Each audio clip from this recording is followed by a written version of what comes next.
Tupo katika mkoa wa Rukwa ambapo tunaendelea na zoezi la door to door, yani tunatembelea walipa kodi mlango kwa mlango, na hapa tumeweza kuwaelimisha walipa kodi juu ya usajili na kuweza kupata tini, lakini pia kuwakumbusha wale wote ambao hawajafanya makadirio waweze kufanya kwa wakati huu, na pia kwa wale wote ambao wana madeni ya nyuma waweze kulipa madeni hayo.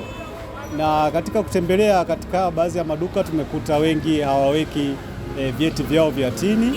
Kwa hiyo tumewaasa waweze kuweka vyeti vyao vya tini ili anapokuja afisa wa TRA au mtu mwingine yoyote aweze kuona hicho cheti chake cha tini. Lakini pia tumeweza kupokea changamoto wanazozipata na malalamiko yao na maoni, ikiwemo kuweza kupunguziwa kodi ya zuio ya 10%, na ikiwezekana waweze kulipa wenye nyumba. Kwa hiyo hayo yote maoni yao tumeweza kuyapokea na tutaenda kuyapeleka katika uongozi waweze kuyafanyia kazi, kwa sababu hivi sasa TRA tunashirikiana vizuri zaidi na wafanyabiashara na walipa kodi kwa ujumla, na tunatatua changamoto zao ili waweze kulipa kodi zao kwa hiari. Lakini kwa wale wote ambao walifunga biashara na wakaanzisha biashara sehemu zingine, tumewashauri waweze kuhamisha hizo biashara zao na kuweza kuanza kulipa kodi kama walivyokuwa wanalipa awali. Lakini pia tumeweza kukutana na watu ambao wana biashara mkoani Rukwa, lakini walikuwa na biashara zingine katika mikoa mingine ikiwemo Mbeya. Kwa hiyo hao wote tumewaomba waweze kupata tini ya tawi na kupata tini ya tawi waweze kuweka katika ofisi zao za biashara ili waweze kufanya biashara zao vizuri na bila wasiwasi wowote. Kikubwa tumeona wafanyabiashara wana mwitikio mkubwa kwenye kusikiliza yale ambayo tunawapaswa kuwaambia na kuweza kuyafanyia kazi. Lakini tumewaambia kwamba kuna mfumo ambao utakuja ambao unaitwa IDRAS kwa ajili ya kushughulikia mambo yote ya masuala yote ya kodi na mambo mengineyo ikiwemo usajili wa vyombo vya moto na vitu vingine.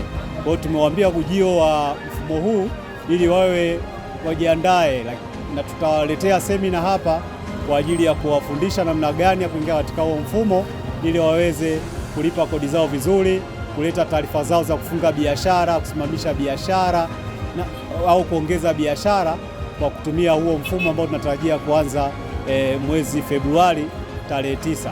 Kwa hiyo lengo kuu kabisa ni kuwafanya hao walipa kodi waweze kulipa kodi zao kwa hiari na bila gharama yoyote. Kwa hiyo mlipa kodi atakuwa anapata huduma ya TRA masaa 24 siku 7 za wiki akiwa popote pale alipo kwa kutumia huo mfumo, na hii itasababisha makusanyo yaongezeke, lakini mfumo huo pia utaunganisha na mifumo mingine ya kiserikali na mingine sio ya kiserikali ipatayo zaidi ya 300. Kwa hiyo tunapoelekea TRA tunazidi kuwa vizuri zaidi.